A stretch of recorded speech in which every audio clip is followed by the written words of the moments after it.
Everybody back for Aston Villa here, and he's gone for glory! Oh, look at that! Taphoonni 11 hafan imala shaampiyoonummaa fi liigicha keessa turuu kilaboota kan itti murteessu ta'a jedhamee gama Premier League England torbee 28ffaan Aston Villaan injifannootti deebi'uuf dirreedhaan ala Wolves waliin taphatam. Gareen Unai Emery leenjuu Aston Villaan taphoota lamaan darban injifannoorraa fagaateera. Tokkoon mo'amee tokkoon qixabaa'uun amma garaagarummaan Arsenal waliin qabu qabxii 10 Manchester City waliin ammoo qabxii 5 ta'eera. Xiinxaltoonni kubbaa miilaa Aston Villaan kana booda dorgommii Awuroopaadhaa argachuun itti ulfaataa jedhu har'a kanaaf deebii kennuuf Wolves sadarkaa dhumaa irra jiru waliin taphata. Premier League England kanaan bor waaree booda sa'aatii 9:30 eegaluun Bournemouth Brentford waliin taphata. Sa'aatii 12 eegaluun Anfield Roaditti Liverpool West Ham keessummeessa. Shaampiyoonii liigichaa Liverpool torbee darbe goolii 1-0dhaan Nottingham Forest injifatee qabxii 45 Chelsea waliin qixa qabaachuun Champions League Awurooppaa irratti hirmaannaa argachuun morkata. Arne Slot sababa miidhamaan wal qabatee sadarkaa barbaadaniin malaa akka hin jirre ibseera. Liverpool ganna darbe jijjiirraa taphattootaaf paawundii miliyoona 400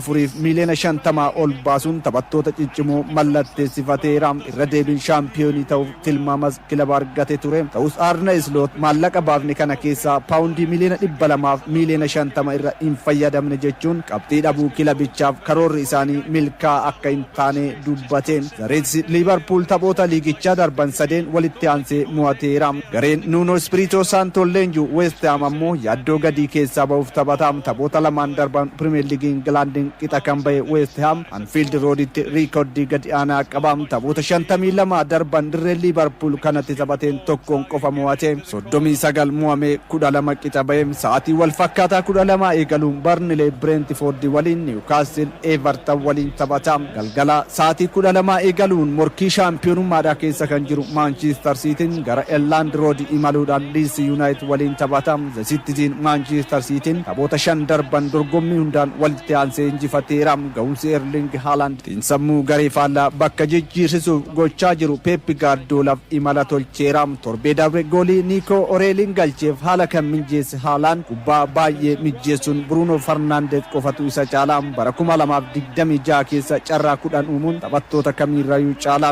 Injifannoo Manchester City dhiyoo keessattis haala taphaa jijjiiruu Erling Haaland akka ta'e Sky Sport xiinxala baasee ni mul'isa. Haala kanaan kan fooyya'e Manchester Cityn injifatee garaagarummaa Arsenal waliin qabu yeroof gara lamaatti xiqqeessuuf taphata. Pep Guardiolaan injifannoo Liverpool booda yaada kenneen Arsenaliif waancaa liigichaa salphaatti hin dhiifnu jechuun ni beekama. Malli taphoota 5 darbanis kanuma akeekama. Haalli goolii galchuu taphattoota kilabichaa hirkattummaa Erling Haaland irraa baasee fi Nico Orelin sarara ittisarraa gara gidduutti fidan qindoominni Antoine Semenyoon kilabichaaf humna dabaleera. Leeds United tapha bara kanaa jalqabaa Etihaditti Manchester Cityf qormaata ta'uun daqiiqaa xumuraatirra goolii Phil Foden galchee 3-2 mo'amee ture. As dhiyoo kilaboota ciccimoo qormaata ta'eera. Ta'us taphoota 3 darban walitti aansee qixa ba'e. Riikoordiin Manchester City irrattis qabu laafadha. Taphoota 5 darban Premier League Englandin hunda mo'ameera.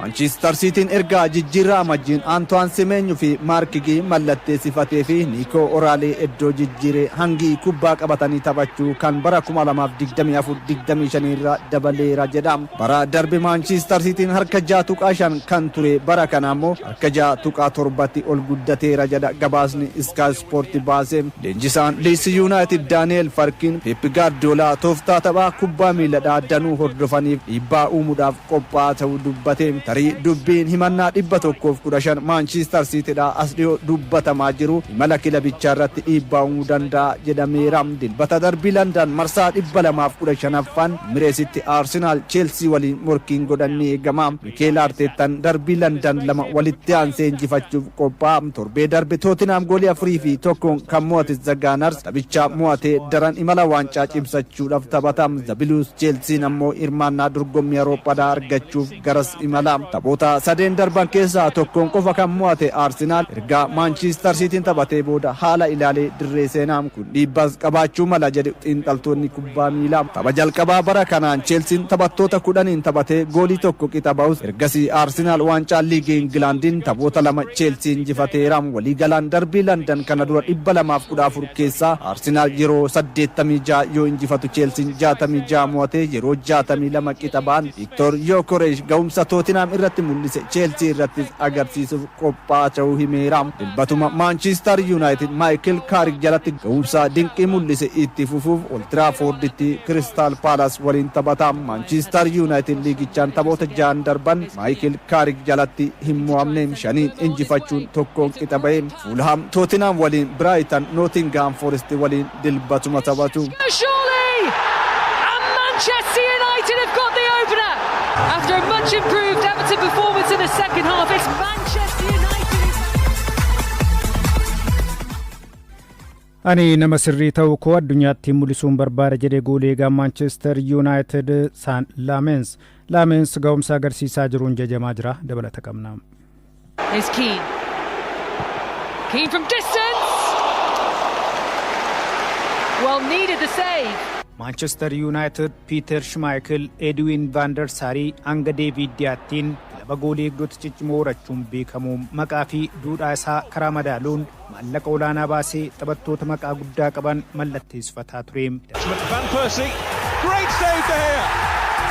Dargaggeessa umurii 23 Lamens kilaba Belgium Royal Antwerp irraa yeroo mallatteessifatu namoonni hedduun kun gadi bu'uu Manchester United akeeka jedhan. Lamens garuu bakka Andre Onana bu'uun Old Trafford erga ga'een booda ga'umsa deeggartoota kilabichaa David Dia dagachiisu mul'isaa jira. Namoonni hedduun David Dia areeda hin qabne jechuun jajaa jiru. Lamens goolii eegdota Premier League England keessa jiran keessaa kubbaa goolii ta'uu danda'an harka 0.2 ittisuun jalqabarra jira. Manchester United Everton waliin taphate qofaa yoo laallee kubbaa goolii ta'uu maltu harka 0.8 qoleera. Keessumaa kubbaa Michael Keane haalli inni ittiin qolee adda ture. Lamens kubbaa qilleensarraa fi lafarraan itti yaalaman akka rokkeetti utaalee deebisa. Kubbaa argate dafee galchiisuun Manchester United tapha deebisanii taphachuun akka injifatu gargaara. Taphattoonni sararatti isaa Manchester United ofitti amanamummaan gara gidduuttiin hiiqanii akka taphatan humna ta'eefira. Taphattoota sarara fuulduraa garee faallafamuu salphaattiin hin jilbeeffatu. Kubbaa rogarraa rukutaman yeroo isaa eeggatee yoo qolu dargaggeessa umurii 23 fakkaatu. Goolii eegdota Manchester United filuun kan beekamu Tony Cotton shaampiyoonii addunyaa Emiliano Martinez caalaa Lamens filachuun Ruben Amorimiin amansiisaa ture har'a galata argataa jira. Lakkoofsonni inni galmeessee xurree milkaa'inaa isa olaanaattiin ba'uuf deemaa jiraachuu taphatichaa mul'isu. Lamens gara Old Trafford akka dhufeen salphumatti taphoota liigichaa 6 jalqabaan kan taphate Altaiba Henry akka dagatamu taasise. Altaiba Henry jalattiin kilabichi taphoota 6 taphate keessaa 3 mo'amuun Lamens tapha Sunderland irrattiin carraa akka argatu godhe. Sana booda namni isa teessisu hin argamne. Lamens dhufee guyyaa 10 booda gooliigaan kilabichaa jalqabaa Andre Onanaan ergisaan Trabzonspor akka deemu ta'e.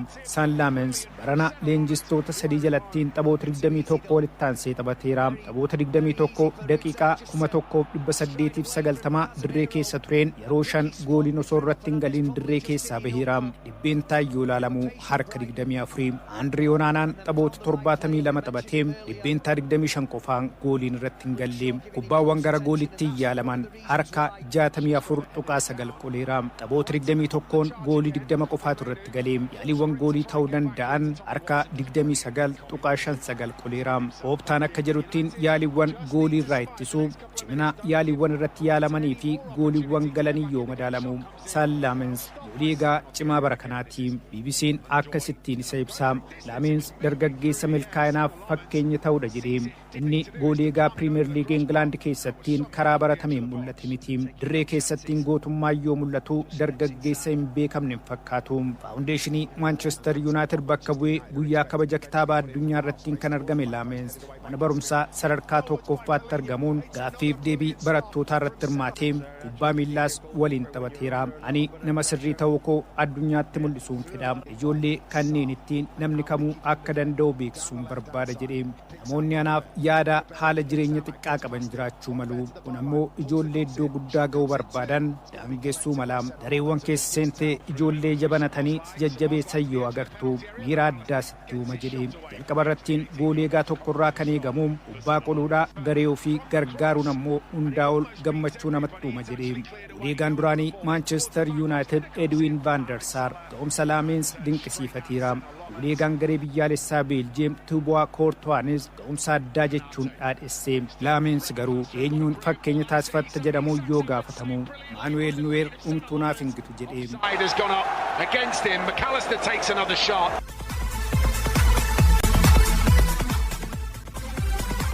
ላሊጋ ስፔኒን ቦር ባርሴሎናን ቪያሪያል ወሊን ሞርኪን ታሱን የገማ ሴሪ ኢታሊን አሞ ቦር ዱርሳን ሊግቻን ኢንተር ሚላን ጄኖዋ ናፖሊን ላስ ቬሮና ወሊን ጠበቱ አቡበከር አብደላ ደበለት ከባ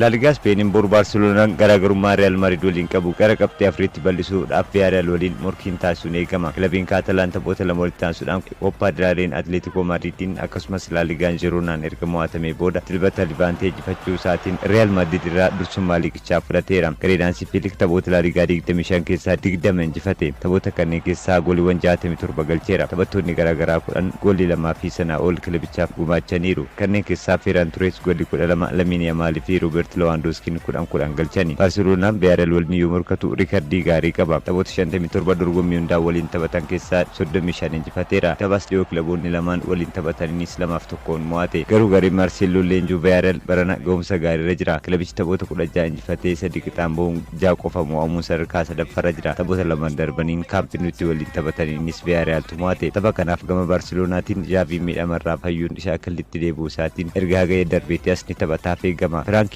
ዲዮንክ ሚዳማን ባቲ ጃብ እንተበቱ ጅዳሙን ኦዱ ገድሲሳ ባርሴሎናቲ ቦሩም አትሌቲኮ ማድሪድ ጋር ኦቪዬዶ ዮ ኢመሉ ራዮ ቫይካኖን አትሌቲክ ክለብ ማዮርካ ሪያል ሶሲዳድ ወሊን ተበቱ ድልበተ ኢልቼን ስፓኞል ቫሌንሻን ኦሳሱና ሪያል ቤቲስ ሲቪያ ጂሮና ሴልታ ቪጎ ወሊን ተበቱ ሪያል ማድሪድ ዊጠተ ሄታፌ ወሊን ሞርከታ Zielinski for Pierre Sport on Lautaro Martinez and then Pierre Sport it on the rebound. Serie Italitinis dursa ligicha Inter Milan qabxii gaddisiisaa Champions League Awurooppaa taphamuwanii darbuutiin argateen booda ligichaan injifannoo isaatti fuudhaaf boru Jeenuwaa waliin taphata. Inter kibxas darbee deeggartoota isaa fuulduratti boodoo gilmiitiin 2-1 mo'amuun dorgommichaan ala ta'e. Serie Italii garuu garaagarummaa qabxii 10tiin AC Milan caaluudhaan dursaa jira. Taphoota 14 darbaniin qabxii 2 qofa dhabe. Buruma Naapooliin gara Veeroonaa yoo imalu gareen Cesc Fabregas Komoon Lichee waliin taphata. Dilbata Juventus injifatamuu Champions League isa muudateen booda Serie A taphoota 3 booda injifannootti deebuudhaaf Roomaa waliin morkiin taasisuus ni eegama. Juventus dorgommii hundumaa taphoota 6 darbe hin mo'anne. Koppaa Itaaliyaan nusa xumuraatiin Atlanta mo'atamuun ga'umsa gadi aanan isaa kan eegale. Serie Aanis Inter Milan fi Komoon injifatameera. Champions Leaguenis Galatasaray mo'amuun dorgommichaan ala ta'u Luciano Spalletti irratti dhiibbaa hammeesseera. AC Milan gara Cremonese yoo imalu Sassuoloon Atlanta Torino Lazio waliin taphatu. Wixata Pisa Bologna Udinese Fiorentina waliin morkatu. Can curl one and does curl one. He's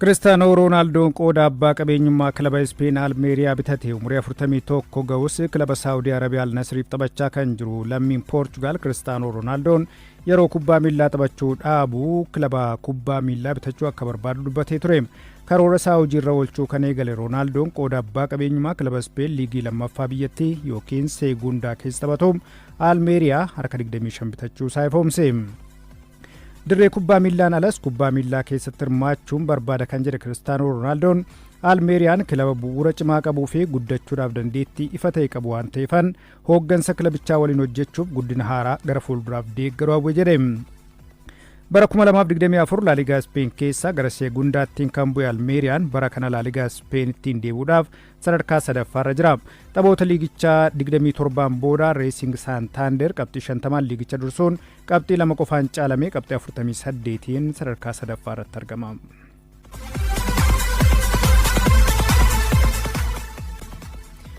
ክለብ ኖርዌይ ቦዶ ጊልሜት ቻምፒዮንስ ሊግ ክለቦት አውሮፓ በረከና ክለቦት ተጀጀቦ አውሮፓ አትሌቲኮ ማድሪድ ማንቸስተር ሲቲ ኢንተር ሚላን እንጅፈቴራ መርሳ ሞተኒ ደርቡና ኢንተር ሚላን ጎልሸኒ ለማን እንጅፋቹ መርሳ ክለቦት ኩረጃቲ ፍርማቹ ዳፍ ጌም መልካን ክለብቻ ከሚኑፌ ዲኒያስ በሽር ደበለ ተቀባ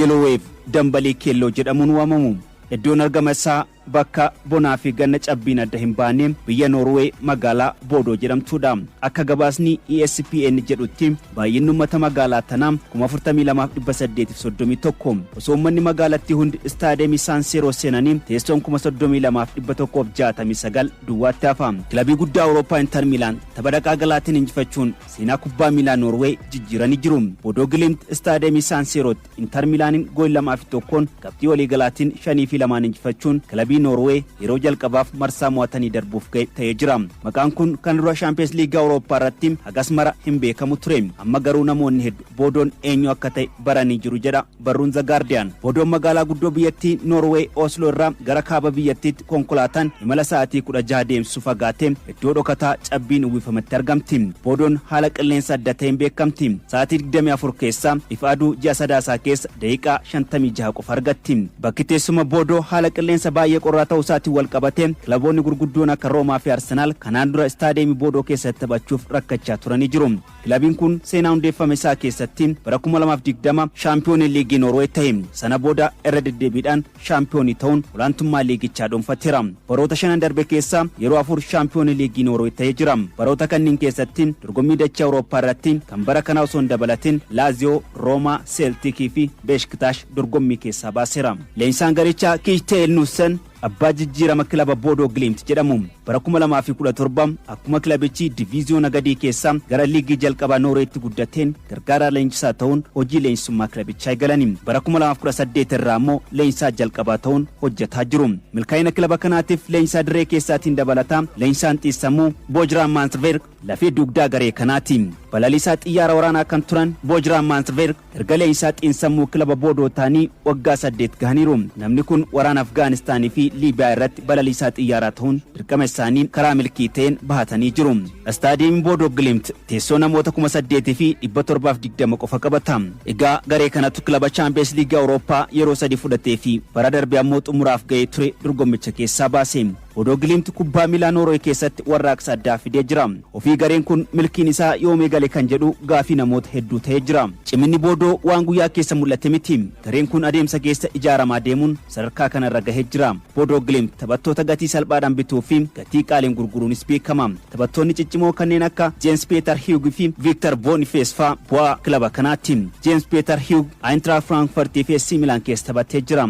Victor Boniface Bayer Leverkusen waliin shaampiyoonii Bundesliga ta'uun amma Werder Bremeniif taphataa jira. Boodoo Glimt bara kana sadarkaa kana osoo hin gahin dura kilaboota gurguddoo kanneen akka Manchester City fi Atletico Madrid injifachuun Champions League Awurooppaa bara kana irratti kilaba taatee dorgommichaa ta'uun mul'atteedha. Kilabni kun yeroo jalqabaatiif bara 2022 dorgommii Awurooppaa irratti hirmaatuu eegale. Yeroo sana dorgommii liigaa Awurooppaatiin marsaa nuusa xumuraa irratti Tottenham Hotspursiin mo'amee dorgommicha keessaa bahe. Tapha marsaa mo'atanii darbuu Champions League Awurooppaa bara kana irratti imala dinqii gochaa kan jiru Boodoo Glimt ga'umsa kana itti fufsiisamoo jalaa dhaabbata kan jedhu ni eegama.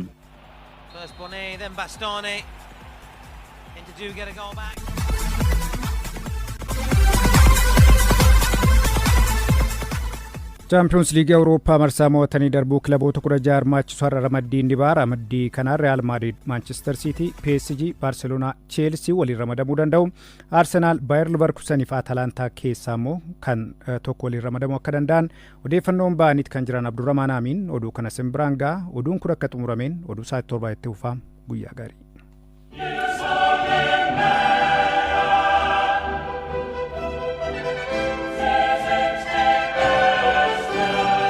ቻምፒዮንስ ሊግ የአውሮፓቲን ክለቦኒ መርሳ ኩደጃፍ ደርበን ሁንዲኑ አደባኒሩ መርሳ ከናፍ ክለቦኒ ብዮተ ሰዴቲ ጨራዩ አርገተን ኢሳን ኬሳ ክለቦኒ ኢንግላንድ ጃሃ መርሳ ከናፍ ደርቡን ሴና ሃራ በረቲ ገልሜሰኒዳ ኢንግላንድ ጣኑን ስፔን ራ ሰዲ ጀርመን ራ ለማዮ ደርበን ኢታሊ ኖርዌይ ፍራንሲ ፊ ፖርቱጋል ክለቦተ ቶኮ ኬሳ ቀቡ ክለቦተ መርሳ ከናፍ ጋን ኬሳ ክለብኒ ኖርዌይ ቦዶ ግሊሚት ሴና ኢሳ ኬሰቲ ክለበ ብየቲ ጀልቀባ መርሳ ከናፍ ደርቤዳ Boodoo Glimt tapha liigichaatiin Boorsiyaa Doortimundi waliin qixa yoo bahu Atletico Madrid fi Manchester City injifachuun carraa tapha mo'atanii darbu argate. Isaanis Inter Milan dhaqaa gala goolii 5 fi 2 irraa aanuun seenaa hojjete. Marsaa kilaboota 16 kanaaf har'a carraan yoo bahu kilabni magaalaa xiqqoo keessaa hirmaataa jiru Boodoon Manchester City fi Sporting Lisbon keessaa tokko waliin taphata. Marsaa kanaan carraan kilaboonni gurguddoon dorgommichaan seenaa qaban walitti dhufuus ol aanaadha. Shaampiyooniin dorgommichaa PSG'n kilaba Spain Barcelona fi kan England Chelsea keessaa tokko waliin taphachuun shaampiyoonummaa isaa eegsifachuu morkata. Barcelona fi Chelsea kilaboota kallattiin hirmaannaa marsaa kilaboota 16 argatanidha.